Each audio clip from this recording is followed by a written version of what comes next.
A Tensura story of the Silver Primordial. Rimuru was brought into the past by Raphael, who ensured he was given a powerful new vessel to inhabit. Follow Rimuru as he causes anomalies and creates new enemies due to the alteration of the timeline. Master, I am sorry. This is the only way for you to survive. I won't let you die because of my incompetence once more. Raphael, stop. Don't do it. You're killing them all. Stop, I don't want this. I can't live knowing that I survived because of their sacrifices. Stop. Master, I'm sorry. This is for the best. Even if it is an order, my priority is your safety. By ScribeC. Chapter 16 New Race and Rewards. So can you give me an update again on what happened here while I was gone? Asked Argent to everyone in the room. Where should I start? Do you remember the spirits that you and Sylvia brought? They became new races while you were away. Gunther, have the two brought here, Twilight said. Understood. Gunther bowed and went outside the room to bring the two. After a few minutes, two people came in with Gunther. We welcome your arrival, Argent-sama. The two bowed. Are these the two spirit lords from before? They seem stronger. Hey! They're class 6. Twilight, these two, they're class 6, said Argent. Yes. That's right. They are the strongest of their kind. Let me introduce them to you, proudly said Twilight. This here is Enki, the former Flame Lord. It has been a while, Argent-sama. I hope that you remember me, bowed Enki. And this here is Siren, the former Water Lord. It is a pleasure to see you again, Argent-sama.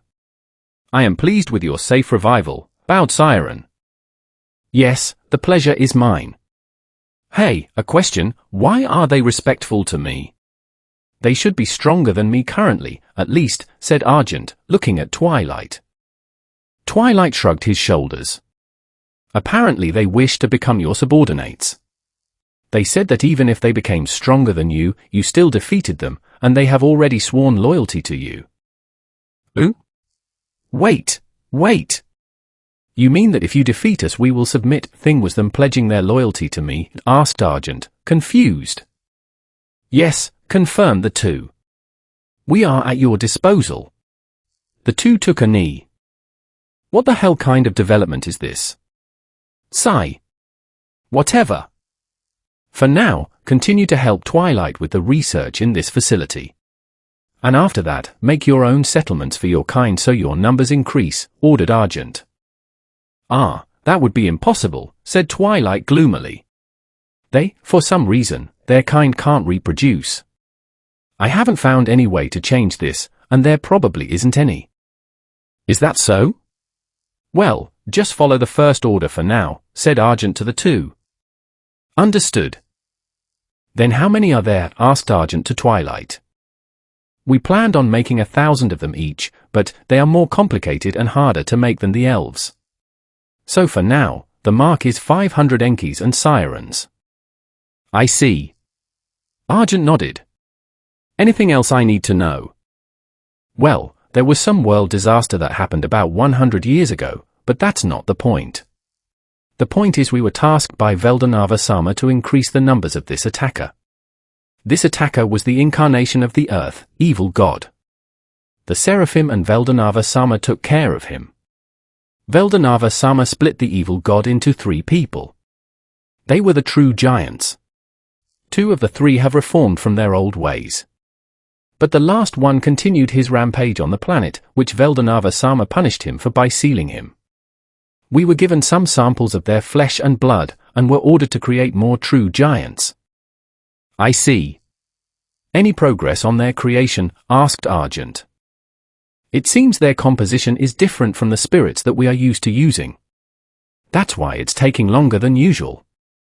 At the pace we're going, it will take 500 years to make a pair of them, said Laminas. Or, we could make an inferior version of the true giants and just make the giants like with my elves. That should cut the pace by half, suggested Sylvia. We are still debating on that part. There isn't a need to rush the decision anyway, said Laminas. Well, let's focus for now on the spirits. Once all the elements have been made into races, only then should you make the true giants, said Argent. Focusing on too many things at once will only waste resources. I'll tell Veldanava this. As expected of Argy. Well? Will you be staying once the term is finished? Asked Twilight. At that, everyone's eyes locked onto Argent. After the term is finished, I'm planning on leaving. Getting stuck in research has made me weaker. I'm planning on getting stronger once I get out of here, said Argent. Everyone understood where he was coming from, so no one voiced any complaints, not even Laminas or Twilight. But Argent added, as everyone looked at him again, I'll visit from time to time to help with the research whenever I'm free or bored. Excellent, Argy. You're always welcome here. You are one of the best researchers in this facility after all, Twilight happily said. It has been years since that conversation. Argent's term has finally finished, and he is now leaving the facility. The others are with him outside to see him off. You two stay here for now and gain knowledge. I'll return for you two once you've become useful, Argent said to the two former spirit lords. Understood, Argent-sama. Make sure to visit, okay? Learn new cooking for us as well, said Sylvia. You better visit, whispered Laminas to Argent. That was all she said before returning to everyone's side. Bye-bye, Argy, waved Twilight. Argent said his farewells and left the place. The first thing he needed to do was go to Veldanava. Normally, he should have gone to him after his revival. However, he wanted to finish his contract with Twilight first before it got interrupted again. Veldanava wasn't in the mountains where he was normally found. Then he remembered what Velzard had said about Veldanava's true home, the Heavenly Star Palace in heaven, the place of beginnings. That is where he was planning to take me, right, muttered Argent. He remembered the general direction of the place and flew there. After flying in that direction and looking for anything that might attract suspicion, he saw a large tower. He got closer to the tower and landed on the ground. Stop right there, said someone. His eyes were bright blue and his hair was a marine blue color. His 2-meter height and muscular, solid body, plus his tendency to never mask his aura, gave him the appearance of someone capable of shattering mountains with his bare hands. The magicules in this guy are crazy. Not enough to match a true dragon, but still. That's a lot if I'm using true dragons as a comparison. Who are you? Asked another man beside the first. This one had a sword with him. Why are you here? I'm Argent, a friend of Veldanava. I'm looking for him. Is he currently in there? Argent pointed to the large tower. If so, could you tell him that I'm back? The man looked at Argent suspiciously. He contacted Veldanava using thought communication. Veldanava-sama has said that you may enter, said the man. He opened the gate and led Argent inside. The Heavenly Star Palace is a tiny, flat world. It resides inside the sphere's inner surface, with the Earth's lower half and the sky's upper half. It has a temperate climate with no 4 seasons, is fewer than 100 square kilometers in size, and features a stunning chalk castle. That, though, was ideal. The fruit did not decay, the flowers did not wither, the water was pure, and the soil was moist. Because of this, there were always flower fields in bloom, and the scant trees produced sweet, aromatic, and heavenly fruits. There was no sense of change in this universe where it appeared that time had frozen. You must be Argent-sama, bowed someone who seemed to be an angel. You're not Veldanava, said Argent. The angel in question had a similar appearance to Veldanava. Instead of black hair with white glitter, the angel had silvery hair and much sharper eyes than Veldanava.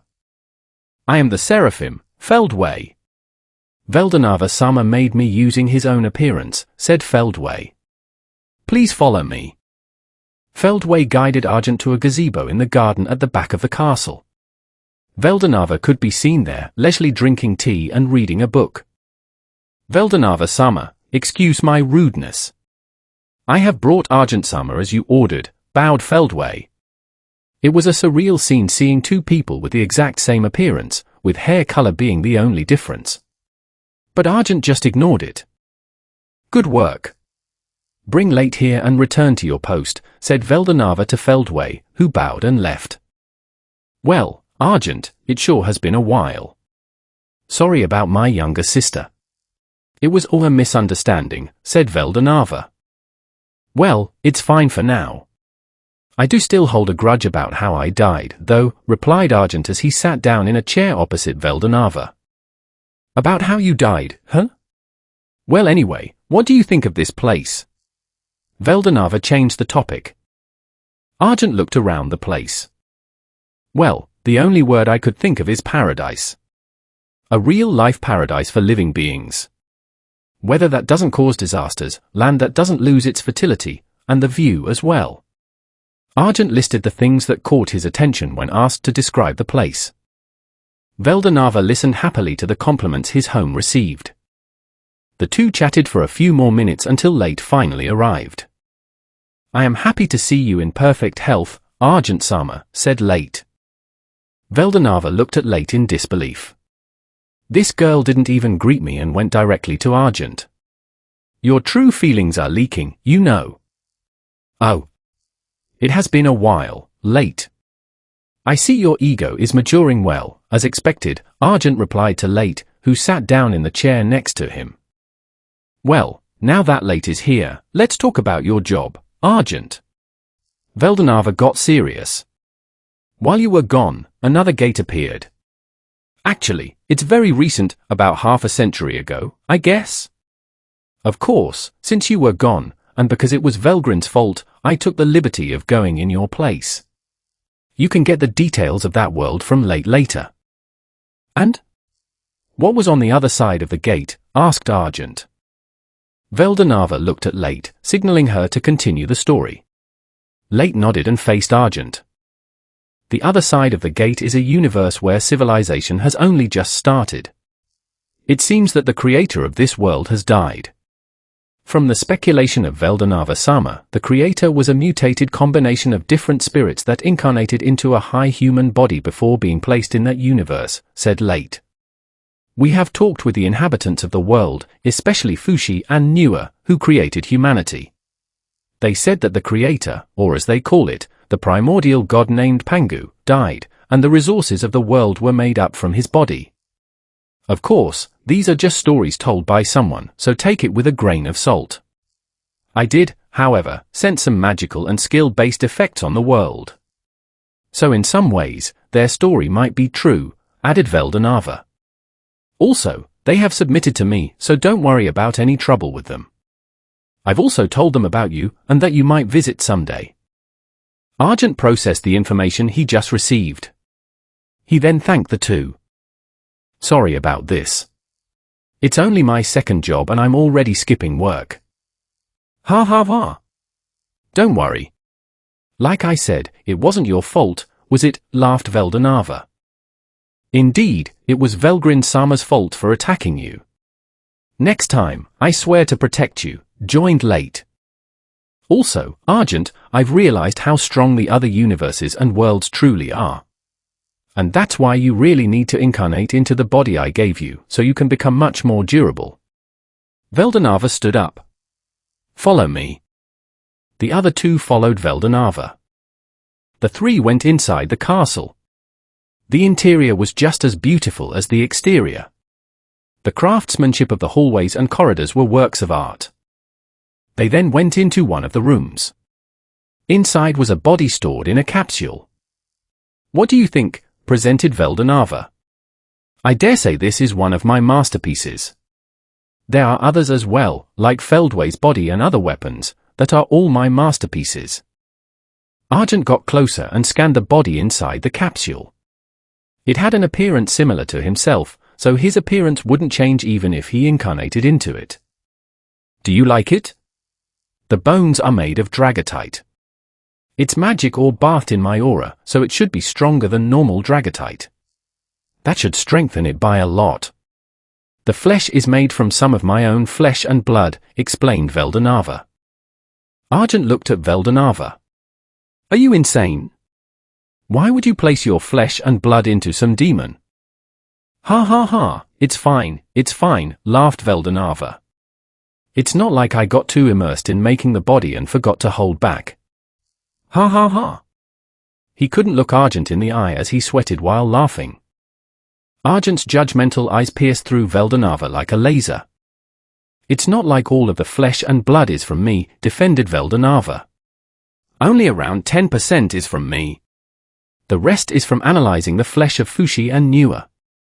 They should be around class 6 mid-tier in terms of strength, though, muttered Veldanava in a quieter voice. Argent's head hurt. What am I going to do here? This is too much power. Is he insane? Doesn't he know how much destruction this body could cause in the wrong hands? For the sake of my mental health, could you promise not to make another body ever again? Argent said with dead serious eyes. Eh?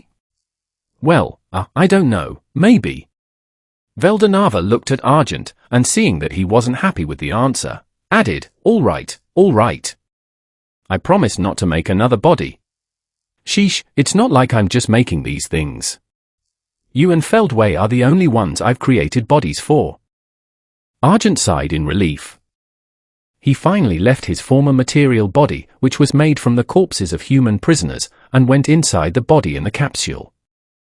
Veldanava and Late watched as Argent took the body as his own. He then stepped out of the capsule, stretched his body, and checked for abnormalities. This feels better than I thought. Argent's voice of compliment made Veldanava happy. Of course it is. That body was made by me. Moreover, the Dragotite bones may one day evolve into divine steel once they are bathed in your magicules. That should make you much stronger. Veldanava handed Argent a weapon. It's a bit late, but here is your weapon. In terms of quality, it should be equal to Deva, Azura, and Ark. That weapon is called Rakshasa. Since you'll be fighting beings from other worlds, that weapon has a special quirk, although where's the fun if I just tell you? Veldanava grinned. Argent held the weapon in his arms. The weapon easily accepted Argent as its master. Argent tried practice swinging the sword and was surprised by how light it was, with no wind resistance at all. This is a fantastic sword. Argent, remember when I said one of the payments is a century interval supply of magicules from me? Do you want it now? My magicule should be enough to evolve you to a demon peer. Then please do. Veldanava placed his hand in front of Argent. Argent felt dizzy from the amount of magicules flooding into his body. Too much, it's too much. The quality is too pure. Confirmed, the individual primordial Silver Argent will now evolve to demon peer. Successful. With the words of the world as proof of the successful evolution, Argent was wrapped in a cocoon made of magicules. Once the cocoon opened, Argent's magicule count had been multiplied 5 times from its previous amount. Here, the rest of the magicules are in these condensed orbs. Veldanava gave Argent 4 orbs.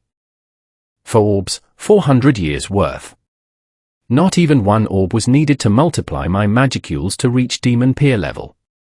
The quality of your magicules is really something, Veldanava. Thanks. Argent stored the orbs in his stomach. Veldanava opened a gate in space. Want to try out your new body and weapon? Veldanava invited Argent inside the other dimension. Of course. Chapter 17 Sparring with the Creator. In a dimension separate from the cardinal world, 2 beings were currently fighting.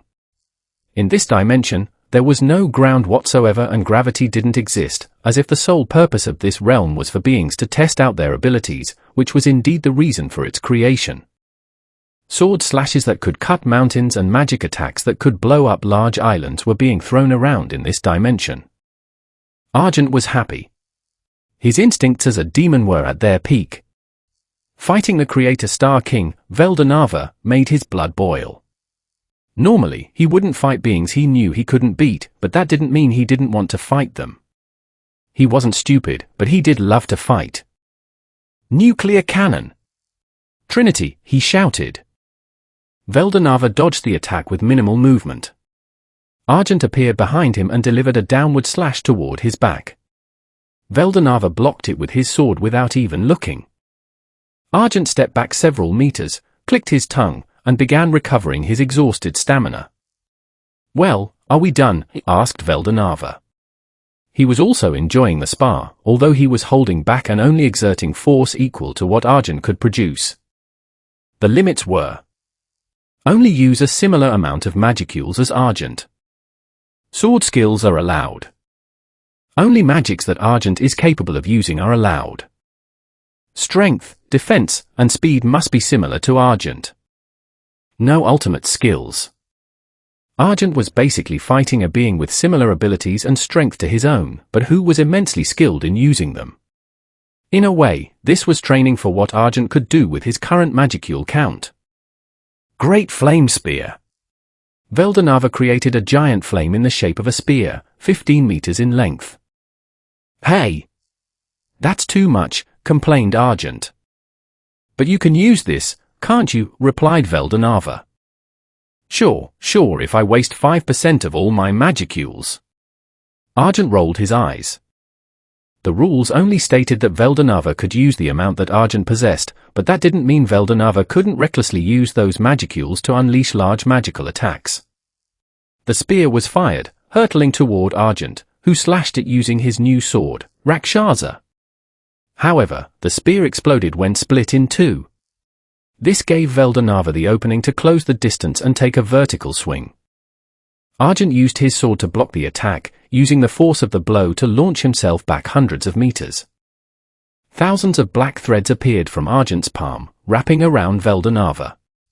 His entire body was encased until he looked like a black cocoon.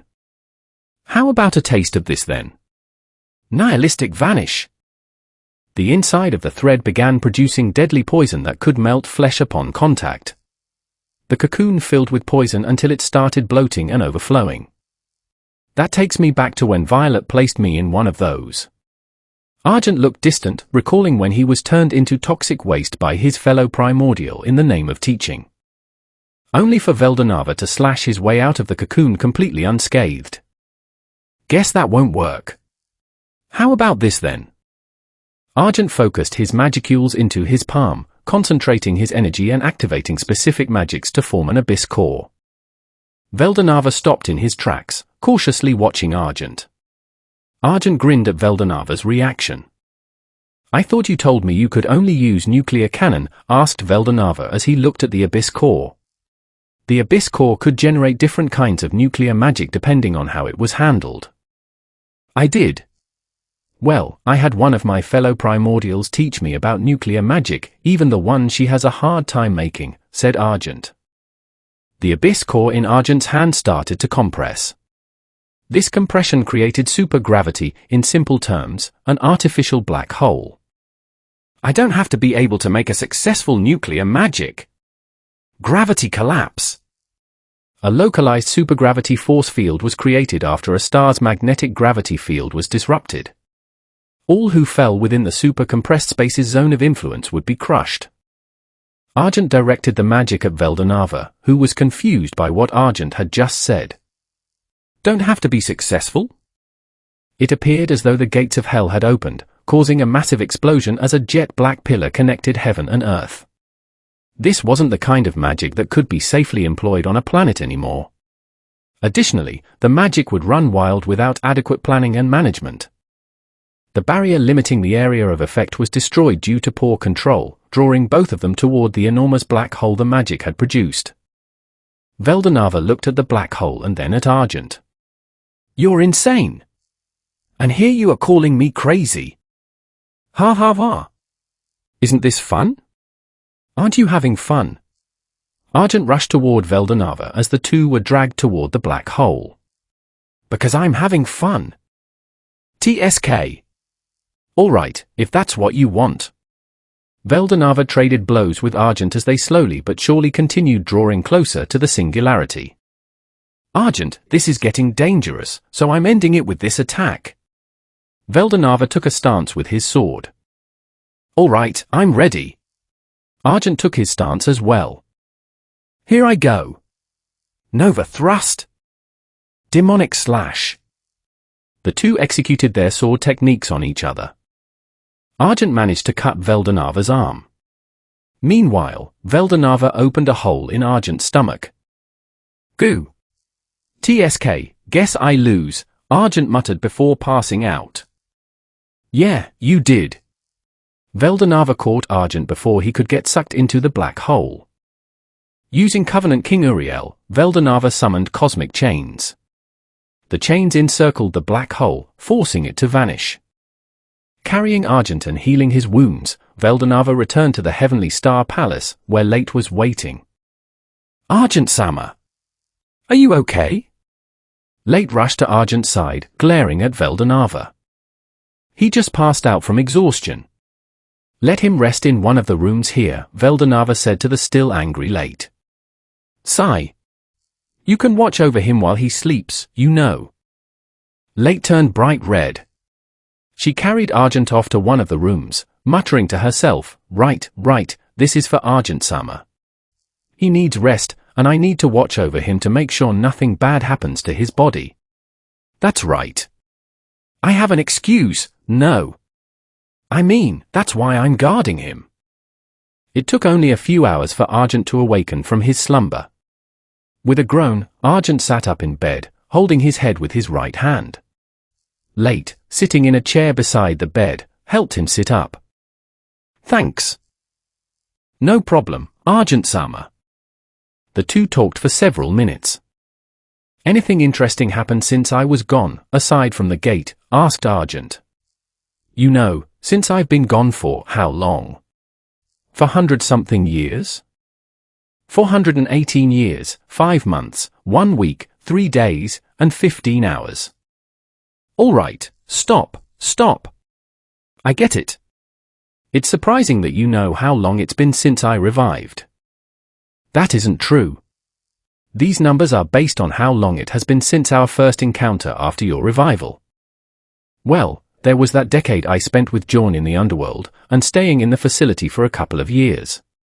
Surprisingly, I really did revive on an almost exact 400-year interval. So? Did anything happen?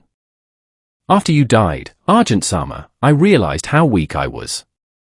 That's why I trained for these 400 years to make sure I would be able to help you. I even asked Veldanava-sama for guidance a few times. There was also that evil god that emerged from the earth, said Late to the listening Argent. I heard about that from Twilight as well. What's the deal with the evil god anyway? Asked Argent, recalling Twilight's story about how Veldanava split it into 3 brothers and locked one up here. The evil god is the manifestation of the earth. It was not created by Veldanava nor Twilight. Similarly, Ramiris, the spirit queen, is of similar origin. The evil god is the manifestation of destruction, and that is its sole purpose. That's why Veldanava-sama intervened before all life on the planet was destroyed. I also participated in a fight against the evil god.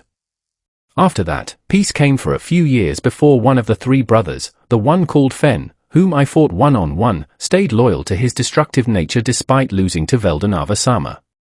Unfortunately, I lost the battle. I did, however, gain a lot of experience, and I can boast that I survived a battle with one of the split bodies of the evil god, who are second only to true dragons in strength, for 30 whole minutes, Late said proudly, surrounded by a subtle praise-me aura. That's amazing, Late, said Argent. While he didn't know the exact strength of the enemy, being anywhere near true dragon level was impressive in his book.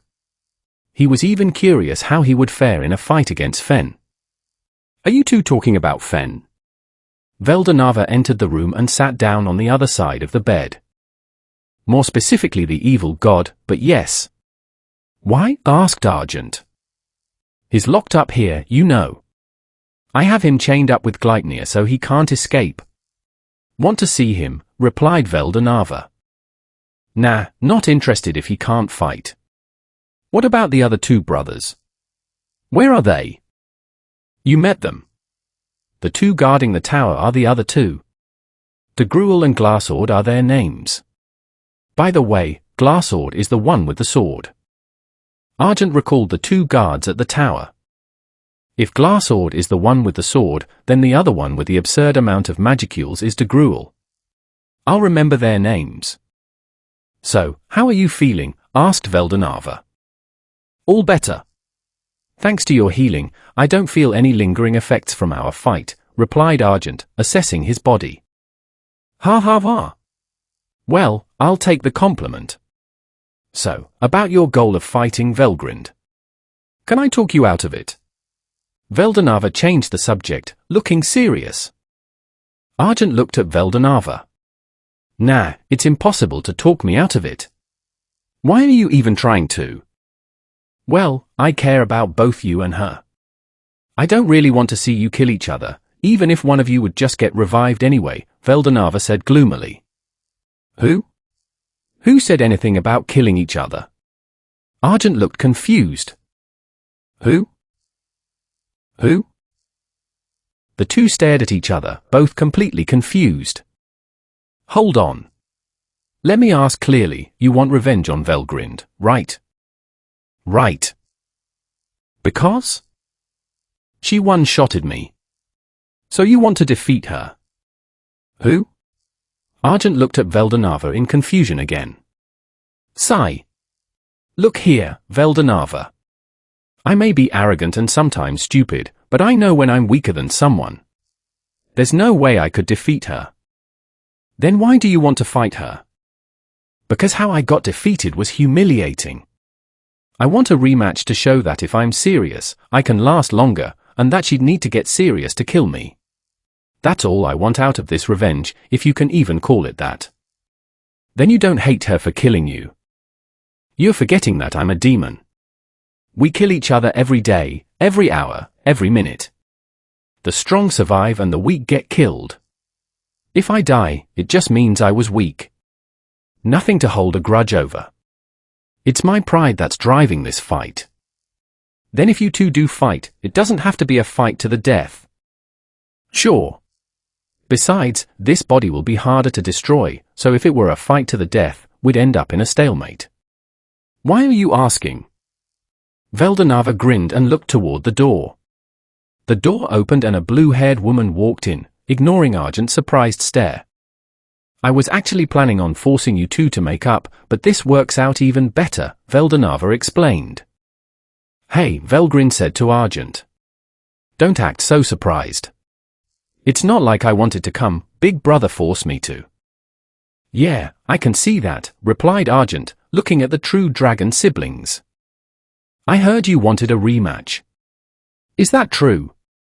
Velgrind asked. Yes. I want to prove that I can last longer if I'm not caught off guard. Heh. Says the guy who just got a power boost from Big Brother. Velgrind smirked. Well, no matter. Think of it as a handicap for me. Let's see if you're worthy to cooperate with a demon. Wait, wait! Argent shouted. What? Asked Velgrind, confused. What do you mean what? Let me rest first. I just finished sparring with your brother over there. Argent pointed at Veldenava. Besides, I'm out of magicules. Oh, I can refill you right up if you want, offered Veldenava. Really? All right then. Just give me a few hours to recover from mental exhaustion and then we'll fight. How about that? That's fine with me. You can take as much rest as you want. I'll still wipe the floor with you anyway. We'll see about that, replied Argent. Chapter 18 Scorch vs. Silver. Argent rested and made sure to be in top shape before the battle with the Scorch dragon, Velgrind. The two were now in the same dimension Veldenava and Argent had fought in. However, another feature had been added, solid ground was added so those sparring had a foothold rather than floating in space. For people were currently standing in this place.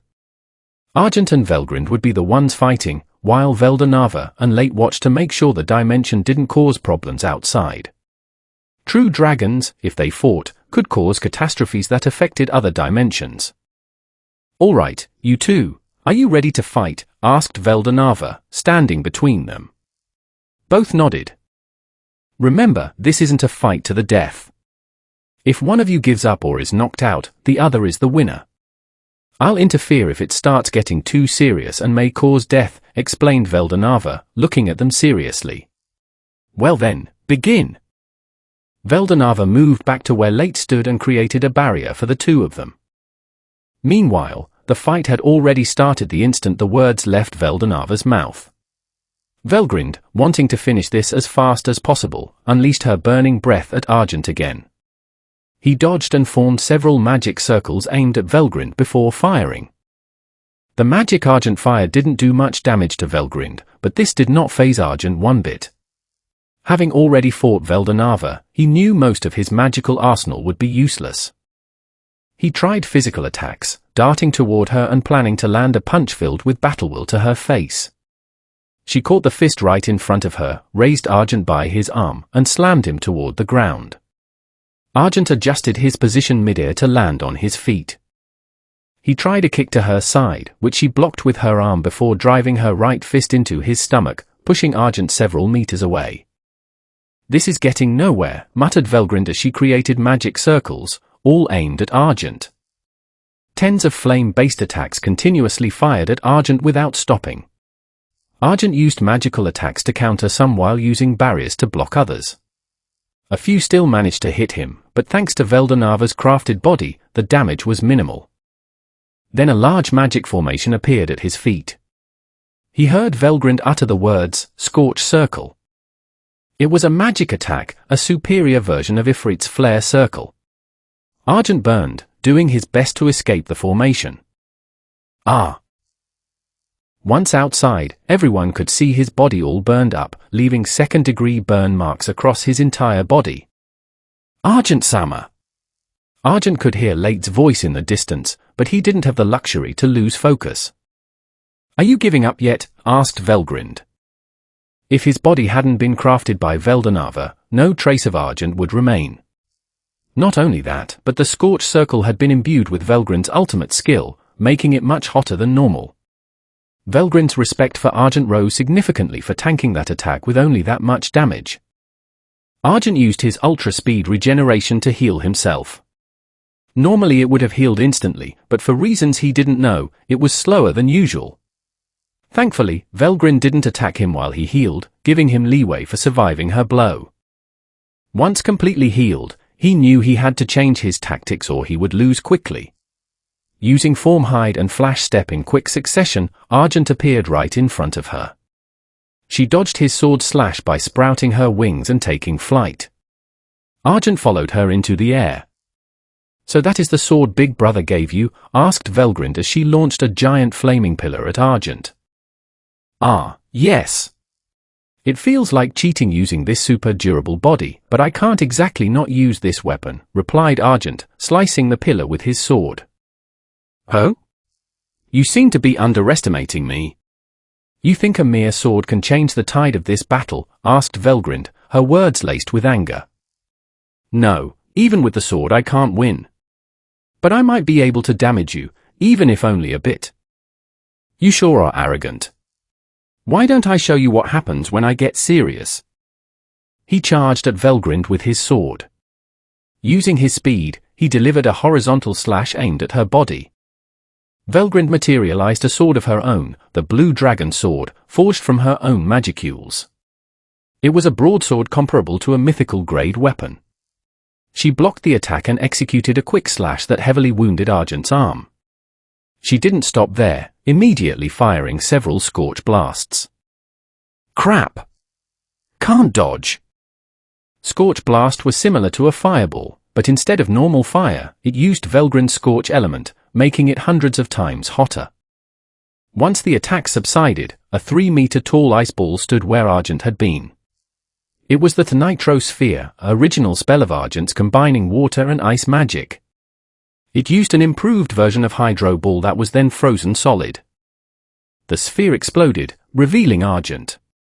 His arm was still regenerating, his body scorched with muscles exposed in places, and his clothes burned away. The most notable thing was his expression of pure euphoria. Ah, he's enjoying this too much again, Veldanava said, watching everything unfold. Again, Veldanava-sama. Late asked. When we fought, it was a normal spar like this, though less brutal. But when Argent took major damage, he started smiling creepily. Being a demon with a previously unstable soul warped a part of him. That smile means he's enjoying the fight so much he'll do anything to make it last longer. He even made a black hole. Ha ha ha, now this is fun. Argent raised his arms wide as clothes once again covered his body. He rushed toward Velgrind, who had landed on the ground. She used Scorch Blast once more, but this time the attack was sliced away. Velgrind readied her sword, and the two traded blows for several minutes, punctuated by occasional punches and kicks from Velgrind. Velgrind was more of a hand-to-hand fighter than a swordsman, but going unarmed against a weapon put her at a disadvantage. While Argent grew increasingly serious, Velgrind maintained the upper hand. Argent's body was a mess, yet he pressed on. Velgrind showed small cuts, as the quality of their weapons differed greatly. Hers was mass-produced from her magicules, while Argent's was Veldanava's masterpiece. This is starting to be a pain, she muttered, casting great scorch magic on all sides of Argent, trapping him in a prison of heat. That's dangerous. There's even one above me. Quick, analyze it. Argent began analyzing the magic. Even with thought acceleration, he didn't realize the spells were strengthened by an ultimate skill. Come on, analyze it. More. More. More speed. More computing power. I need more. If an extra skill can't handle it, give me a more powerful one. Confirmed, extra skill Sage is evolving to the unique skill of Great Sage. Successful. There. Argent escaped the magic just in time, though his leg got caught in one of the blasts. That was a close call. Ha ha ha, Argent laughed dryly. All right, let's continue. I'll make sure you stay down this time, Velgrind said. Scorching disaster. The entire area turned into scorched land reaching thousands of degrees. That was merely the side effect of the coming attack. A glowing, palm-sized orb floated in front of Velgrind before firing toward Argent, growing larger and melting the ground in its wake. Creo rampant. 10 gates. 10 walls of ice appeared in front of Argent. They couldn't stop the orb, but they slowed it down by several seconds, and seconds multiplied by thousands via thought acceleration was more than enough time. It took a while, but... Cocytus!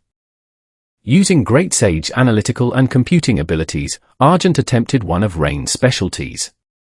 It was an attack that froze everything within a 30-kilometer radius.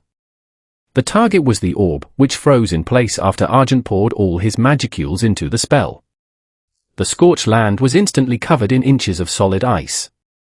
Argent then collapsed to the ground, signaling his defeat. The three gathered around Argent. Veldanava ordered Late to bring Argent back, leaving Veldanava and Velgrind alone in the dimension. So, did he pass your test? Asked Veldanava. He was able to injure me, so yes, he passes, replied Velgrind. That demon has piqued my interest. Sure, I'll watch over him for you, brother. I'm glad you accepted, smiled Veldanava. And my other request. If he ever gets out of control, I'll take care of him. Obviously, I wasn't going all out earlier, so I can dispose of him, said Velgrind. However, it felt like he wasn't fully serious either. Halfway through, he kept getting stronger. That's because it hasn't even been 24 hours since he received his new body. He's still getting used to it, yet he evolved a skill mid-fight, not to mention the mental exhaustion of fighting 2 true dragons in one day. So you're saying he's stronger than what he showed? All I'm saying is he wasn't lying when he said he could harm you with his blade. Don't lower your guard just because you're strong, Veldanava said. Another question, Velgrind, how did he stop your scorching disaster? Scorching disaster was stronger than Cocytus, especially with your gift. Argent had less than a third of his magicules left, so even pouring everything in shouldn't have been enough. It was because of the magicule orbs I gave him. He drew the extra magicules from inside himself to cast a Cocytus several times stronger than normal. In a way, you both amplified your attacks.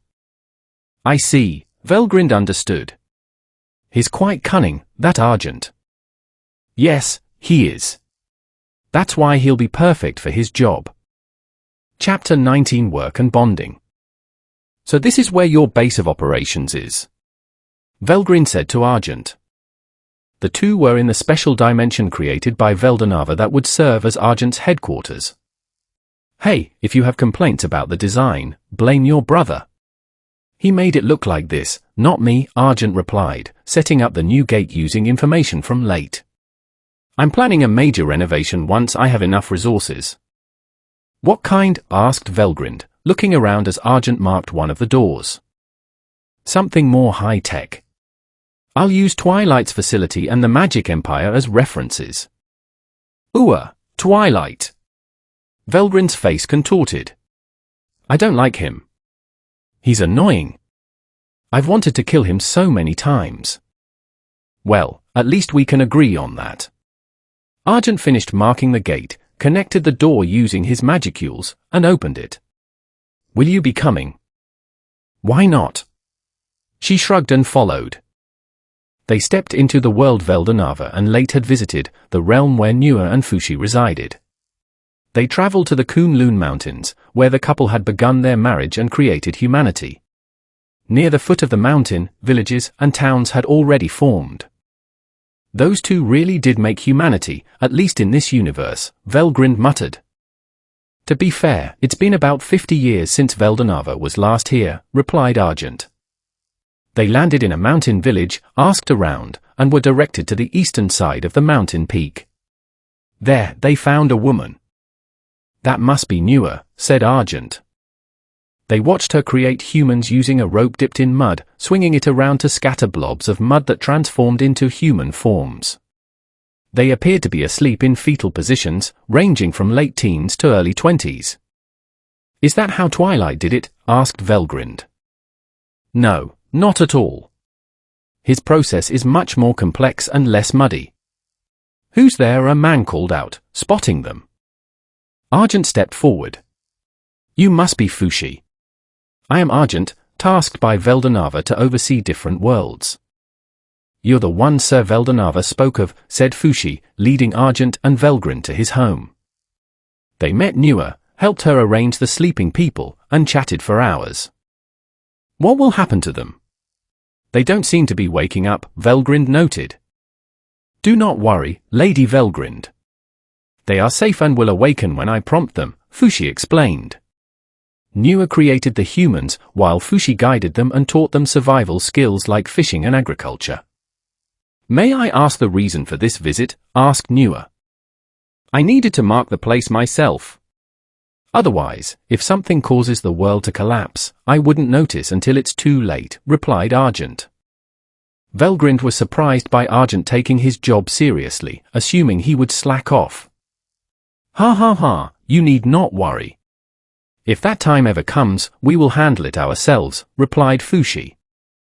Indeed, added Nua. It would lessen your burden to leave it to us. I understand, Argent said firmly. I'll let you handle it.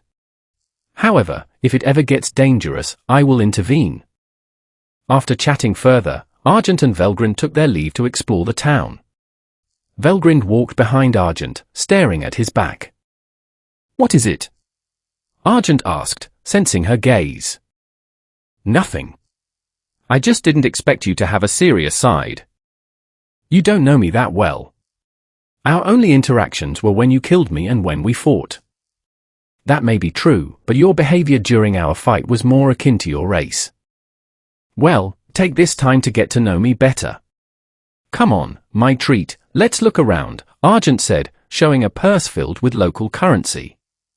Where did you get that? Asked Velgrind. There was a guy staring at you earlier while we were asking about Fushi and Nua. I took it as payment for the view, Argent grinned. Velgrind swung a punch at Argent in annoyance, which he dodged. They continued teasing each other until they reached the town center, buying food and items that caught their eye. Sitting in the shade of a tree, Argent whispered, I know it's rude, but the food here sucks. You think so?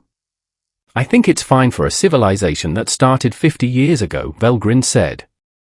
Eating is one of my hobbies. Food that isn't good is still not good, Argent gloomily said before brightening up. I know. I'll teach them. He ran back toward the market. Velgrind followed with a slight smile.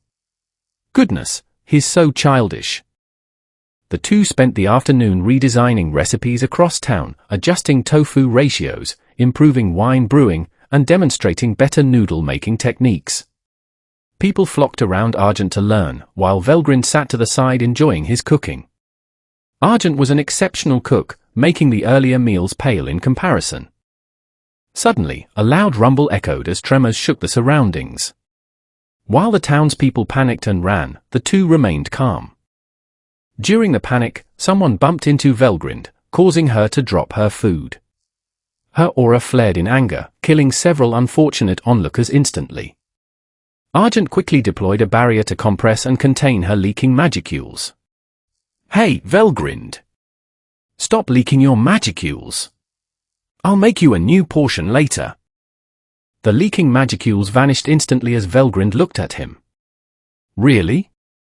Yes, I promise. Argent fell to his knees. Why was he babysitting her when she was supposed to be watching him? Velgrind took off toward the source of the tremors, Mount Bujo. A massive black dragon emerged from the collapsing mountain. That bastard Zhu Rong almost got me, the dragon growled as it took flight, noticing them. Who are you? Don't interfere with me. I am the great water god Gong Gong. Before it could finish, Velgrind flew past and sliced off its head with her blade. Silence! As the dragon's body fell, Argent landed below it. Predator, he shouted, devouring the dragon whole. Reflecting on his past fights, Argent realized he needed to use his skills more efficiently. Remembering his past life as Rimuru, he transformed his hands into a fluid slime state, expanding the material to completely coat and absorb the dragon. A new skill? Asked Velgrind, landing beside him. Nah, an old one. It seems I didn't need to step in. I apologize for his behavior, said a figure riding a tiger. You must be Zhu Rong. Apology accepted, Argent said, pointing to a tear in the sky where the mountain had collapsed. Do you need assistance with that? We will handle it. Do not worry about this world, Zhu Rong replied before flying toward the heavens. Argent watched as they repaired the sky and replaced the fallen mountain over the coming years. He did not interfere, ensuring the world returned to normal before heading back to the cardinal world. On a side note, Velgrind got her replacement food right after Argent finished speaking with Zhu Rong. Chapter 20 Reconstruction. It has been 500 years since that time with Fushi and Nua. From the time that Velgrind and Argent had, they have bonded enough to be friends. It was mostly due to Argent's childishness and food. Actually, the majority of it is food. A lot of things happened for half a millennia. First and foremost, the successful creation of the new race of high dwarfs. They were created after the creation of 1,000 Enkis and 1,000 Sirens. Once the Enkis and Sirens numbers achieved 1,000 each, Argent came and took them in. They couldn't exactly just linger in the facility. Even Lumina's and Sylvia's people have their own settlements away from the facility that they visit at regular intervals.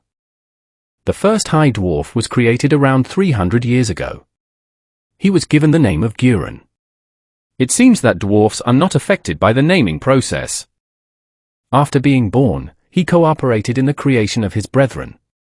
He even improved the systems and machines in the facility that the others overlooked. Luckily their birth rate was average, almost similar to humans in fact. This lessened the burden for their creation. The number of dwarfs to be born was set at 1,000.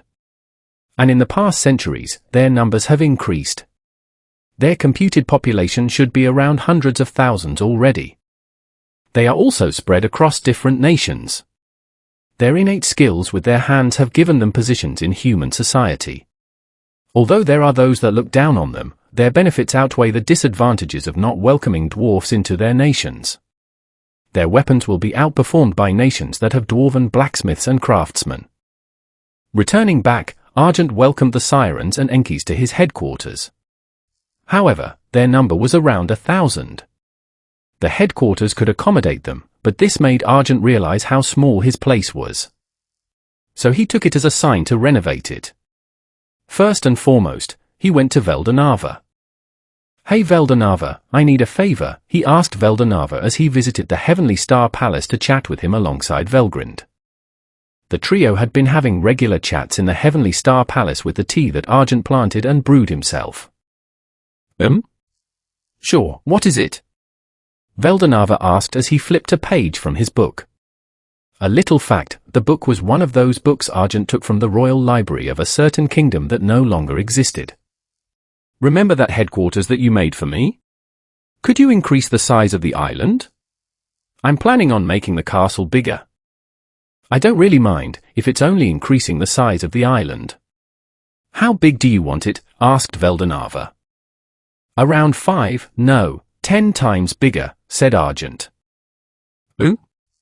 You do know that island is 1 square kilometer, right? You want to make it 10 times bigger?" Argent nodded. "To be honest with you, I'm actually holding back my request since I still don't have a concrete plan on what I want it to look like," said Argent. "And if you didn't hold back? How big do you want to make it?" asked Veldanava, looking at Argent. 1,000 square kilometers. "Are you planning on building a city there? Why do you need to make it that big?" "Hey, you said that I can do whatever I want to it. It is not your problem how I want to use that dimension," Argent said, dodging the question. Veldanava let out an exhausted sigh. 100. 900. 150. 800. 700, final offer. 500, and don't ask me about it ever again. Deal. The two shook hands, with Veldanava looking like he wanted to break Argent's fingers. With that deal done, Veldanava went to the other dimension and expanded the floating island's size. After talking some more, Veldanava left, leaving Argent and Velgrind on the island. "Say, you sure gave up quickly on that 1,000 square kilometers. "That's not the Argent I know," Velgrind asked with a side eye. "That's because I honestly expected to be able to make him only increase the size by 100 at best. Luckily, I started the negotiation at 1,000. He might think that it was smaller than what I was expecting, but it was still 100 times better than just 10 times. Argent smirked at her. "My, how shrewd of you. I'm expecting a bigger and fancier room for me then, and for tonight's dinner to be a feast. Is that asking for a bribe? I don't know what you're talking about, or do I?" After that day, Argent asked Guren to introduce him to some of the finest artisans, craftsmen, stone masons, blacksmiths, and carpenters. They started working on what was possibly the biggest project of their lives. "So here are the things that I want you all to make. Don't worry about the resources, I'll take care of it. The payment is as promised as well." Argent talked to the main people in charge of each group. He wanted to make several buildings on the island. Thanks to his memories from his time as Satoru, he could show images of modern buildings to the dwarfs. First and foremost, the place where he would live, a modern house that could have more than 5 people living in it. Argent's memories as Satoru showed them all they needed to know on how to build any modern building from his time. Next would be the place where the Enkies and Sirens would live. Argent chose a type of apartment building from his memories. Several apartment buildings of this type would be made to accommodate all 2,000 of them, and more if the future called for him to have more subordinates. Next was the place where the gates would be placed. Argent couldn't find an appropriate building for this type of thing, so he chose the closest thing he could think of, a facility with a lot of rooms and doors on each floor. The doors would be made extra durable with appropriate locks for safety reasons. And lastly, Argent's own facility for his experiments and research. He had really enjoyed his time doing research and wanted to make a place specifically for it. He set up 2 large buildings for this. One was for research involving experiments and chemicals, while the other was for his creations, inventions, and storage. He would still keep the castle in the middle of the island. As he said to Veldanava before, he was still not sure what his plans for the island were. Once he had a concrete plan in mind, he would remodel everything into the layout he envisioned. "This is just absurd." The dwarfs were surprised and flabbergasted by the images and blueprints Argent had given them. "Very well, it might take years, but we'll make sure to turn these images into real buildings," said the dwarf Guren recommended first. He was a dwarf named Adric, the one in charge of the overall project. "Don't be shy to use them. They'll be happy to help you guys," Argent said, pointing to the Enkies and Sirens. Adric nodded. He then went to the other dwarfs with the Enkies and Sirens in tow to start working. "Are you sure it's fine to show them such high technology?" Velgrin said as they returned to the castle. "I made a contract with all of the dwarfs. If they ever talk about or use this knowledge outside of this place, I'll know immediately, and they'll be dead," Argent reassured her, sitting down on one of the couches in the room. "And how did you manage to make them do this project with smiles on their faces? They even have a curse implanted in them for the rest of their lives," Velgrind asked again. She had seen how the dwarfs looked. None of them were afraid of going to this dimension, let alone making a contract with a high-ranking demon. "Well, for one, they knew what they were getting into. I made sure that was known. Second, it's because of the payment I have for them." Argent grinned. He threw a coin to Velgrind. She caught it and looked at the coin, surprised. "Is this orichalcum?" Velgrind stood up from her seat. "Where did you even get this? Shouldn't it be a rare alloy?" "Hey, when I was rummaging for useful things in the rubble of the Magic Empire, I took a lot of their coins. It seems that they were so arrogant with their technology and resources that they even placed magic ore in their own coins," explained Argent. "Since the coins were inside my stomach, they were processed and bathed with my magicules, turning them into magisteel coins. The coins being a mix of gold and magic ore finally resulted in orichalcum coins." "These are the payments you're giving them? Isn't it too much?" Velgrin said, tossing the coin back at Argent. "Of course not. The coins I'll be giving them are different. The lowest worker gets paid 3 magisteel coins per month, and the highest workers, the leaders, get paid 2 mithril coins per month." Argent caught the coin. "You also have mithril coins. Before we met, around when I was working in the facility of Twilight, I already noticed the changes happening to the gold coins. That's why I mixed magic ore with the silver coins that I had from a different destroyed country, which resulted in mithril coins. The magisteel ones were the easiest to make. Just take a random ore, bath it in magicules for hundreds of years to get magic ore, and after processing, you get magisteel." "Will you have any mithril left after this project?" asked Velgrind, coming closer and taking a seat beside Argent. "Ha ha ha, what I showed you was the coin version of the metals. You haven't seen the 5-kilo bars or the barrel-sized ones. I currently have lots of ores swimming in my stomach waiting to be turned into precious, highly valuable metal." "Ah, you got those from them, didn't you? You could destroy the economy with all of those metals, you know." Velgrind rested back onto the couch and placed her head in Argent's lap. "And that is why I'm giving it in coin size," Argent said, tapping Velgrind's forehead. "Fair enough. I like the design of the house, by the way." "Thank you. I had to really choose carefully for that one. I didn't know if a castle was more appropriate, but it's not really practical if I'm planning on making other buildings. That's why I chose a simple house instead." The two then chatted for a few more hours until a knock came from the door. Velgrind sat up. "Argent Summer, it is time to meet them," Late's voice came from the door of the room, announcing something. "It's been a decade already?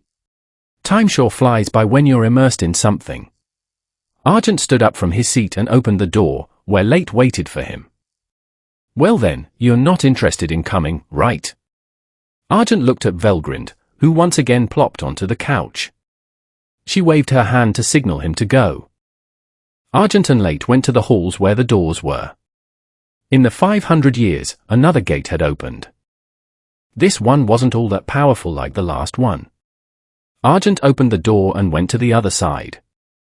The universe was named Rock by the inhabitants. The inhabitants were greater spirits who merged with the land. The spirits then turned into living golems from each of the elemental spirits. First were the rock tribes. There were 3 clans of them in total. The igneous clan were rock golems that lived near the volcanoes of the planet. They numbered only in the thousands. With their large stature, they lived beside an active volcano. Argent Dono, has it been a decade already? A large golem 8 meters in height said once it saw Argent in sight. It has been a decade already, Chief PT-78. I was thinking the same thing. Time sure does fly by quickly. PT-78 was the chief of the igneous clan of the rock golem tribe, and the wisest of their people. Ho ho ho, well it is good to see you again. Come, let us go. PT-78 and Argent went to another location. It was on the other side of the volcano. There, the two could see another igneous rock golem. It's good to see you, PD-46, Argent waved to the igneous rock golem. PD-46 had a height of 15 meters tall, the tallest out of all the igneous rock golems in their clan. He was their vice-chief and strongest fighter. It is good to see you, Sir Argent and Ms. Late, he bowed respectfully, something you wouldn't expect a big golem like him to do. I have gathered the excess parts from our clan members, since I expected that you would arrive soon. PD-46 showed the two a large mountain of different minerals and ores. These are what we have collected from everyone for the last decade. Truly, that tool you gave us made it easier for us to remove them from our skin, said PT-78. The rock golems were of the earth element, and every one of them had the trait of growing gems and minerals from their body like hair or horns. For the rock tribe, it was just a nuisance and didn't hold any value to them. That was when Argent made a deal with each of the clans. In exchange for the ores that they removed from their bodies, he would supply them with a type of food that they liked. For the igneous clan, this would be the fire crystals that were made by bathing magic or with the Enki's fire element magicules and processing them into fire crystals. Well then, I'll take it. Argent transformed his arm into a slime state and started absorbing the mountain of minerals. Meanwhile, Lake gave the chief the payment of fire crystals. They were given 1,000 square-plated, 2 by 3 meter fire magic crystals. It is always a pleasure to be doing business with you too, bowed PT-78. As it is with us. After this transaction, I'll let one of my subordinates handle this exchange in the future, if that's okay with you, Argent said to the chief. Ho ho ho, but of course. As long as we both benefit from this exchange, no one will complain about placing another person in charge, the chief replied. As the two groups said their goodbyes, Argent and Late went to another location. It was on a mountain range. This time, they would meet the metamorphic tribe. Over here, T-22. Argent waved at the giant golem reaching the height of nearly 20 meters. Argent, good to see you, T-22 said with a calm voice. T-22 was the vice-chief of the metamorphic clan. Most of the vice-chiefs were those with the greatest strength in their tribes, holding the duty to protect the chief. Please follow me. T-22 turned around and started walking. Similar to the igneous clan, Argent traded with them for their gems and minerals. The type of food that they liked was scorch ore. Scorch ore was magic ore that was at just the right distance from an attack by Velgrind, close enough to be affected, but not close enough to be melted by the heat. They also talked with their chief, W7, about the change of person who would meet them, which they agreed to. After that, they went to the land near both the desert and the forest lands. In this place lived the sedimentary clan. Argent-sama, it is a pleasure to meet you again. AU-79 met up with the two as they traveled to the forest. He was the chief of the sedimentary clan and stood at a height of 17 meters. Yes, same to you. Argent traded with the sedimentary tribe in a similar fashion as the other clans. In this exchange, Argent gave them class for monster bones, as well as dead plants that were blessed by the spirit queen Ramiris as food. Late, I'll leave the other golems of the other tribes, tree, water, and air, to you, Argent said to Late as he started to return to his headquarters to give his spoils to the dwarfs for them to use. Chapter 21 Jahil. It has been years and the dwarfs have made a lot of progress in the creation of Argent's headquarters. In another year or two, everything would be finished. Argent, you sensed him, didn't you? Velgrin said as she loitered in the living room of their house. The house was the highest priority out of all the other projects. That is why it was finished less than 3 months after the start. Indeed, Argent-sama. Are you sure you don't want me to dispose of him? Late was ordered to ignore the person. She was currently sitting on the couch. Nah, don't worry about him. I'll meet with him once he tries something. Argent waved away their concerns. In a certain place in Argent's headquarters, away from all the construction and near the edge of the island, a dwarf was standing over another dwarf who was on the ground, blooded. Belden, why are you doing this? Said the blooded dwarf on the ground, coughing blood. He was one of the captains of the group assigned to the experimental facility construction. His friend had asked him to meet up to talk about something important, and then he was stabbed in the back. This, the dwarf in question said, showing him the mithril coins saved up by the blooded dwarf. You? The dwarf's consciousness was fading away. We can't have this now, a voice familiar to everyone in the place was heard. A demon appeared near the blooded dwarf and started healing him. You? The one called Belden started casting magic aimed at Argent. Save your magicules, Argent said, cancelling the magic in question. What? The dwarf was surprised and taken aback. How about leaving that body? Argent suggested. Belden was a straight-laced worker. He wouldn't do this, nor has he ever used magic in his life. Leave a body, Jahil. How do you know that name? The dwarf, or rather Jahil, said in surprise. Your creator told me about you.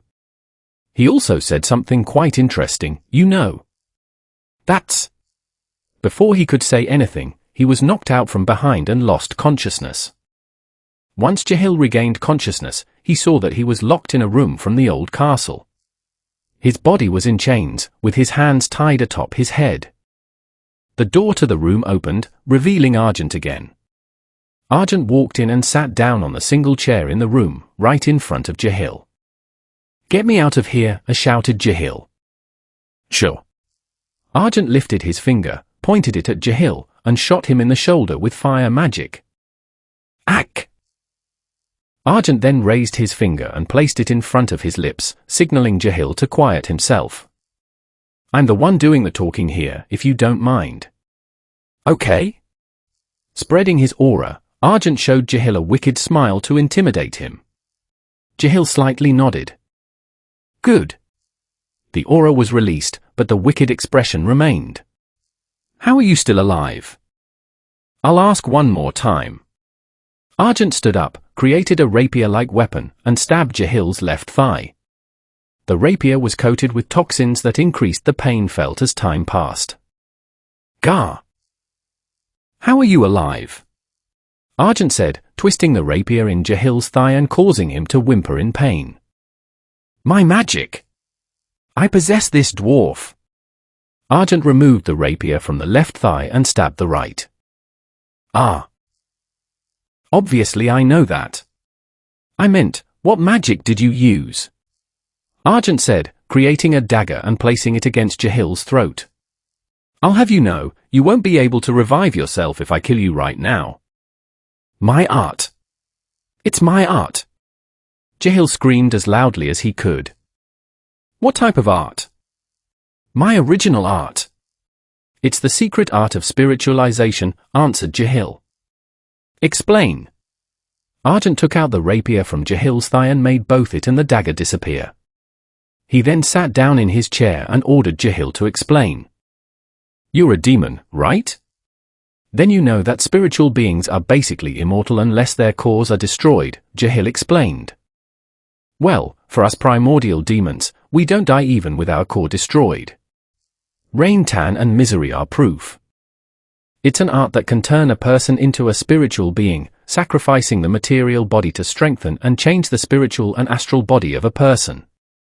And because of this, you need a body to possess, just like us demons and spirits. Yes. That's right.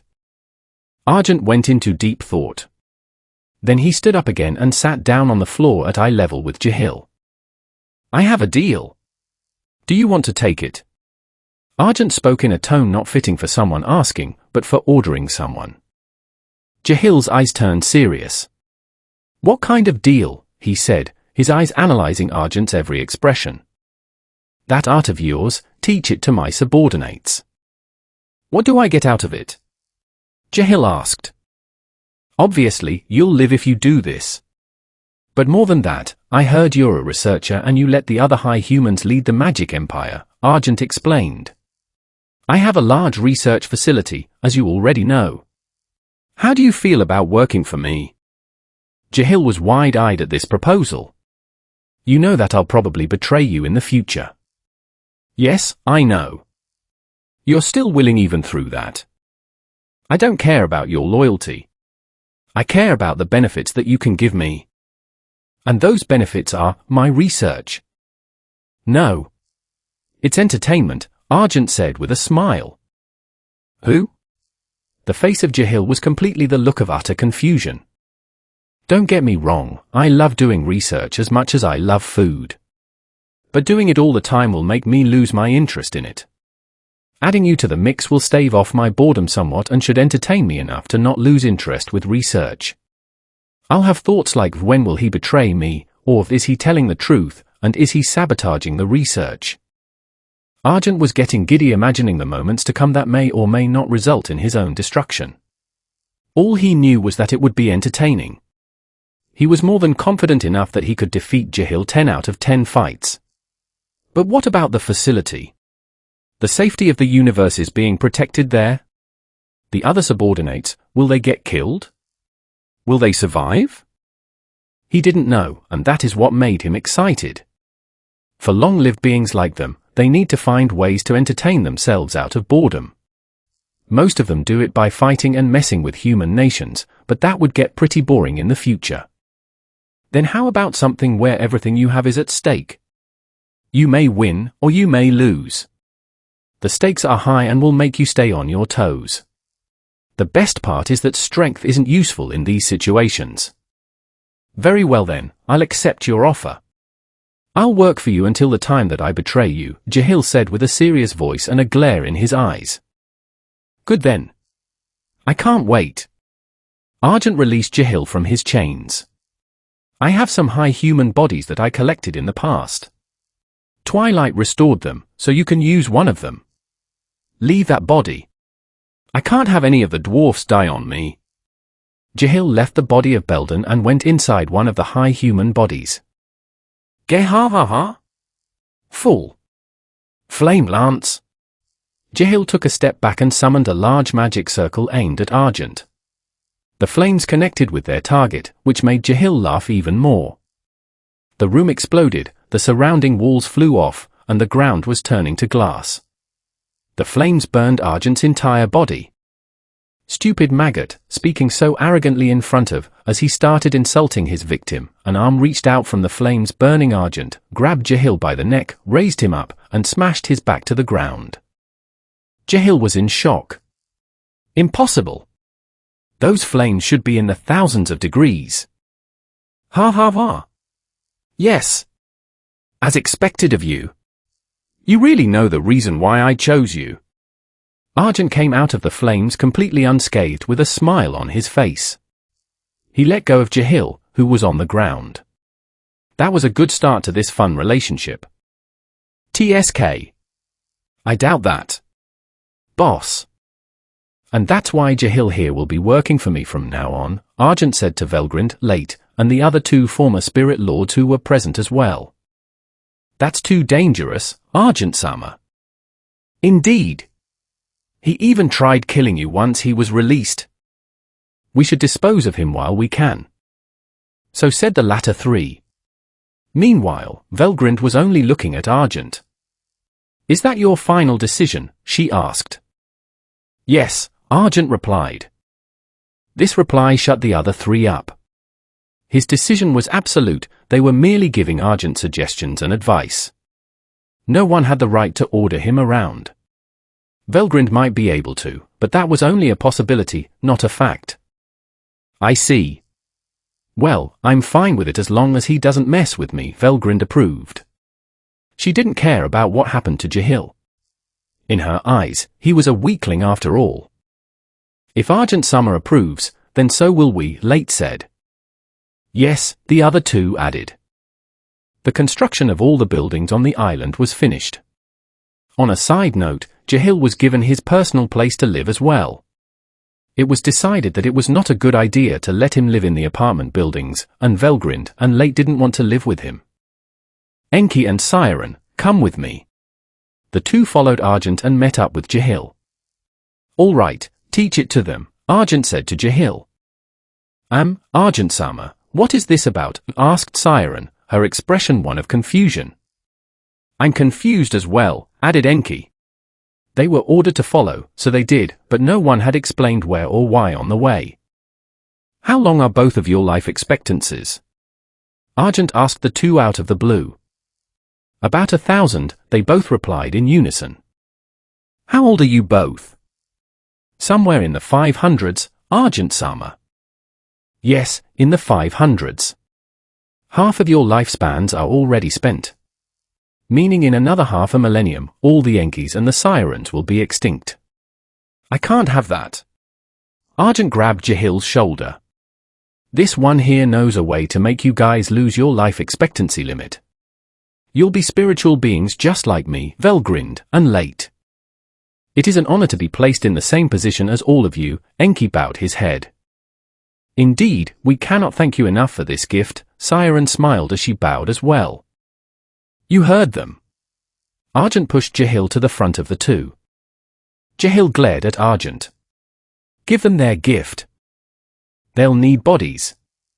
Are you going to use those high humans you have? Jahil replied as he walked forward. Nope. Those things are pretty weak. I'll find them a better body in the future. In the future, you say? Without bodies, they'll disappear. This universe is a spiritual one. Didn't you notice? Even without a body, they can survive here. It is? I didn't notice at all. Jahil was surprised. He tried sensing the surroundings, but there was no reaction telling him that it was indeed a spiritual world. Did you notice? Siren whispered to Enki as Jahil talked with Argent. No, this is the first I've heard of it, Enki replied, also in a whisper. Just get on with it, Argent said. I set it up so nobody would notice. It's much more convenient to have a body anyway. This is just a measure for when we have spiritual beings without bodies visiting. Jahil then went and taught the two about the secret art of spiritualization. These two would then teach it to their subordinates. Months went by, and Argent and Jahil were doing research in one of the rooms. They were studying the concepts of skills and magic. The differences and similarities of the two had been recorded for a long time. They wanted to confirm their theory that the two are just two sides of the same coin, that skills and magic are basically the same. I can't believe you went this long without doing anything, Argent said, trying to start a conversation as he wrote on paper. Well, I'm more of a researcher than an arrogant bastard. You already know, right? I let others lead the empire and enclosed myself with research. That's why the empire fell when they summoned your kind. That may be true, but I expected you to at least sabotage some of my research. That would be blasphemous, to ruin such high-quality research without a complete understanding of it. Even then, I wouldn't want to destroy it. Time passed, and the first giants were made. They were the twins Kisara and Basara. They opted to stay with Twilight for now. Because of this, the two true giants, Glassrod and DeGruel, started visiting the facility of Twilight on a regular basis. Jahil had also been visiting the facility of Twilight for some time now. The others were surprised by his arrival, and only Twilight really welcomed him. For some reason, Luminas and Jahil had bad blood with each other. They didn't fight it out, but they openly showed their displeasure toward one another. Hey boss, why don't you let me visit the sacred library? Jahil asked. Obviously, Idiot, the books there are confidential. Even the others aren't allowed to enter there. But I see Velgrind-sama always walking in there. She's an exception. There was a pause there. I can't exactly stop her, nor can I tell him Velgrind's favorite novels are in the so-called sacred library.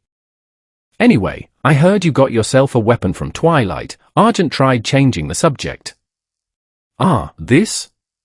Jahil made a spear appear out of thin air. I think he called it Blood Origin, or something like that. Not really a fit for me. I'm more of a magic user than melee. That's true. And you're more of a researcher than a magic user. Argent-sama, another gate has appeared east of here. Late went and alerted Argent, who was doing research. Another one already? Very well, let's go.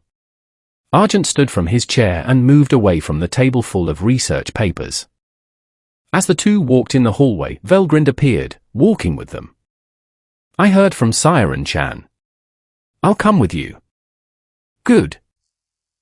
Unfortunately, Argent-sama, I can't come along right now. The Universe Rock seems to be having a problem. The chiefs of each clan have been contacting us. I was supposed to inform you about that, Late said with a bow. Then another gate opened. Who?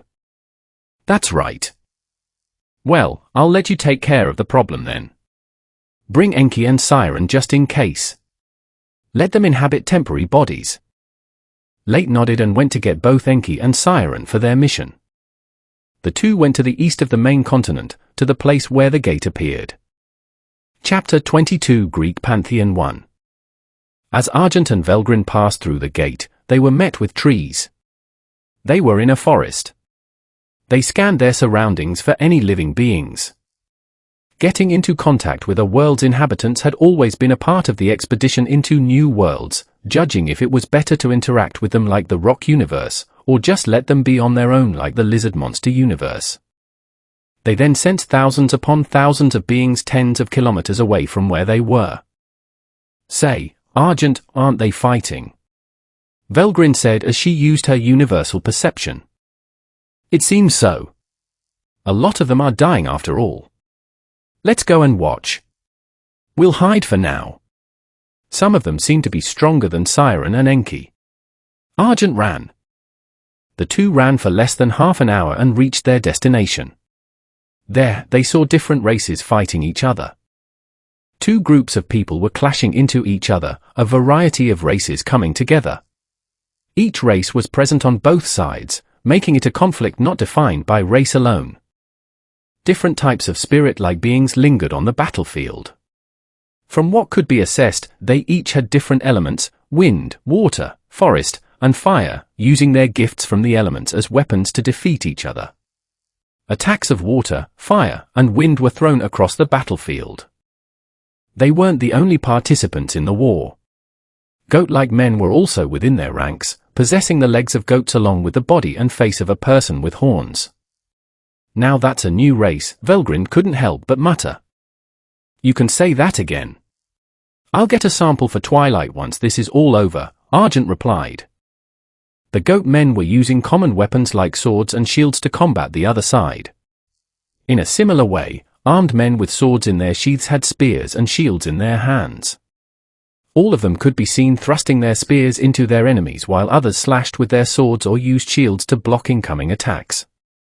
Many types of attacks were thrown back and forth: swords, spears, arrows, and elemental strikes from the spirits.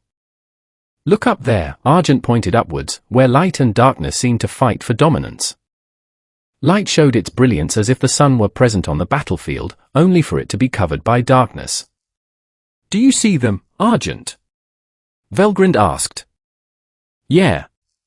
They seem strong, maybe class 6.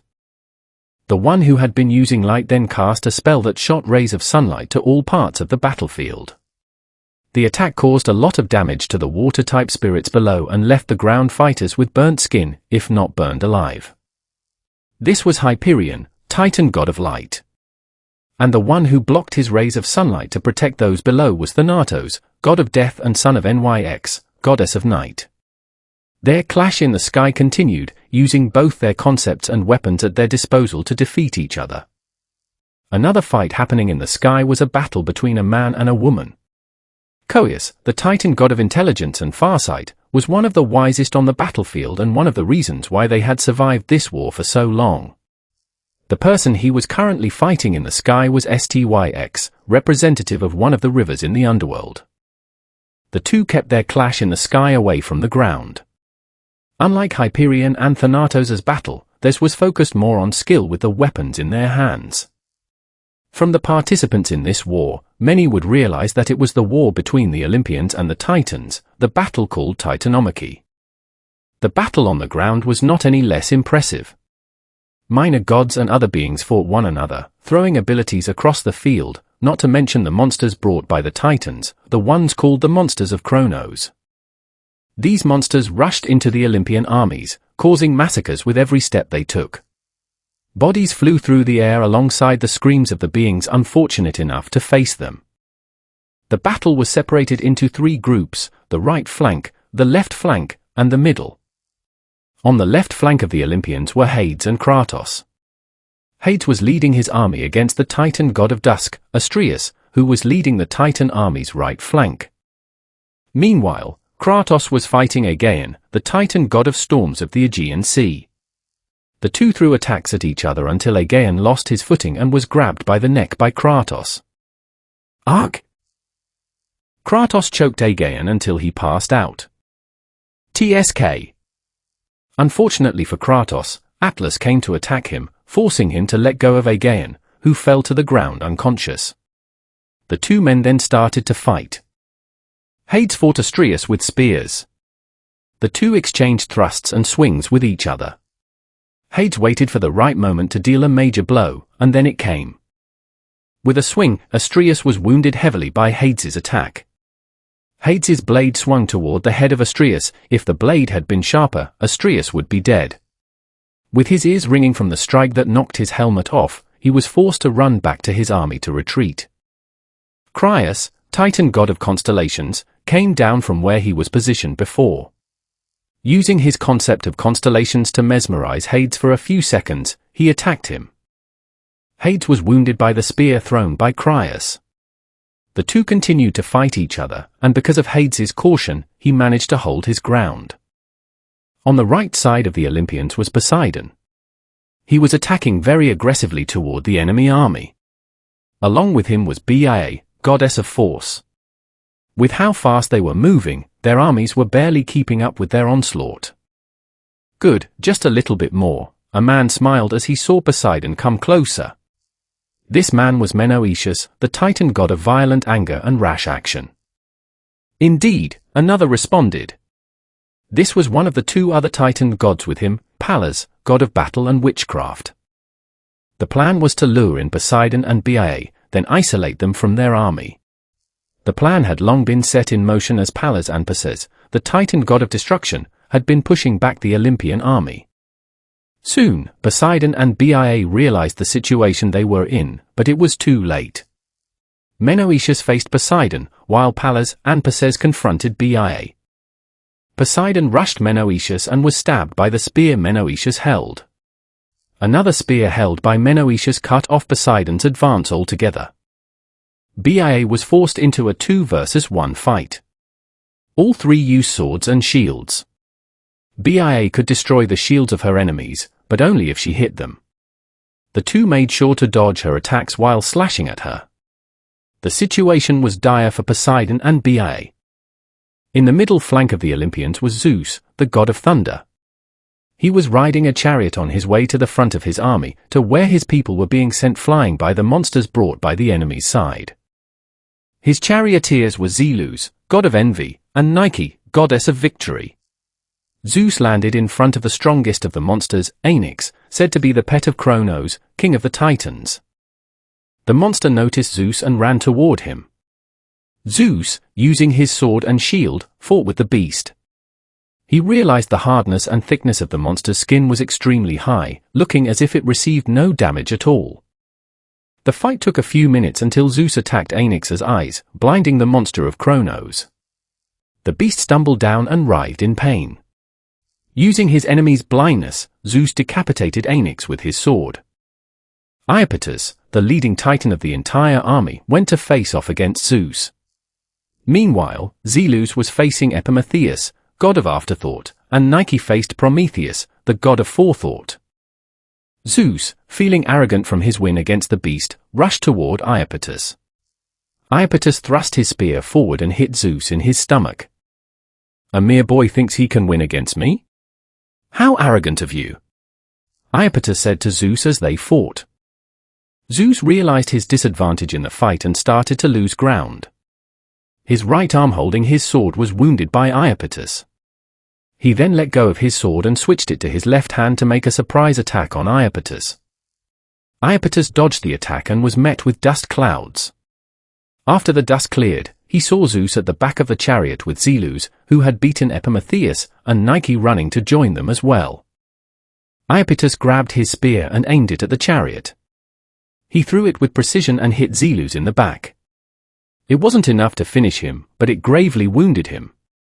Nike took over driving the chariot for Zelus. In a similar fashion to how the middle flank of the Olympians was retreating, both the left and right flanks were retreating as well. The battle between Hades and Crius was not winnable since Hades was wounded. Luckily for him, he was saved by Kratos, who ran away from Atlas once he realized the difference in strength between them. The battle with Poseidon ended in a similar way. Realizing they were cornered in enemy territory, Poseidon prioritized their safety. He went to Bia, who was covered in wounds from fighting both Pallas and Perses, grabbed her, and retreated back to their lines. The others tried to stop them from retreating, but were held back by the sacrifices of the soldiers in Poseidon's army who shielded them both. This was a defeat for the Olympians. However, instead of rushing in and killing them all, the Titans didn't pursue any further.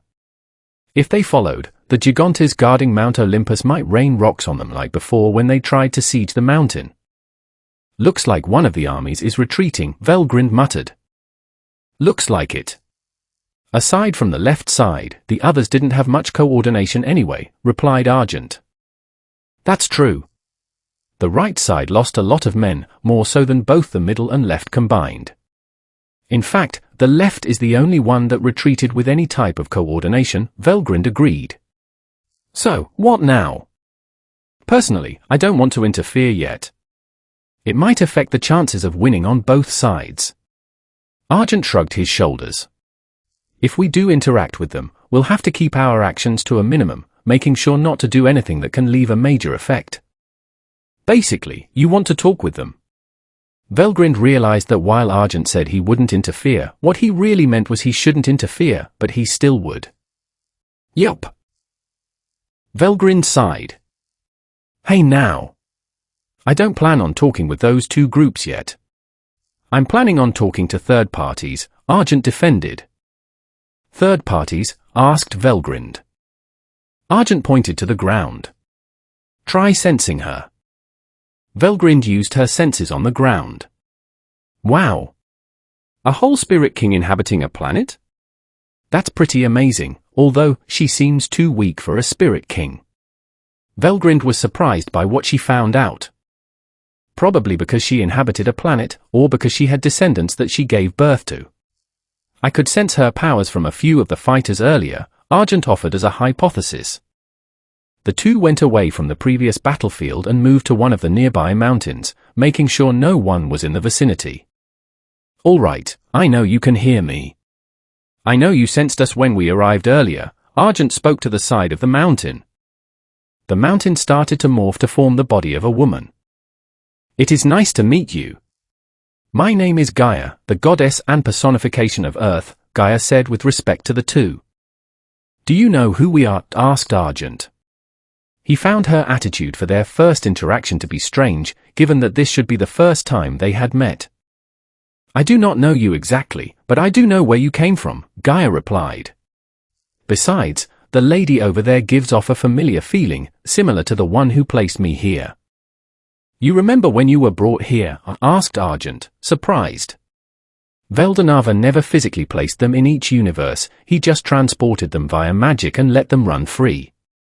Due to his carelessness, a lot of these beings mutated. "So I really was brought here by someone." Gaia smiled. I only have a vague recollection of someone with black hair with white specks like stars in the night sky. That would be my brother, Veldanava, said Velgrin to Gaia. I see. No wonder you seem to give off a familiar feeling. It is an honor to meet someone of your stature. The honor is all mine. We have a few questions, if you don't mind, Velgrin said.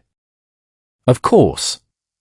I'll answer everything that you may ask, Gaia replied. And so, the questioning started.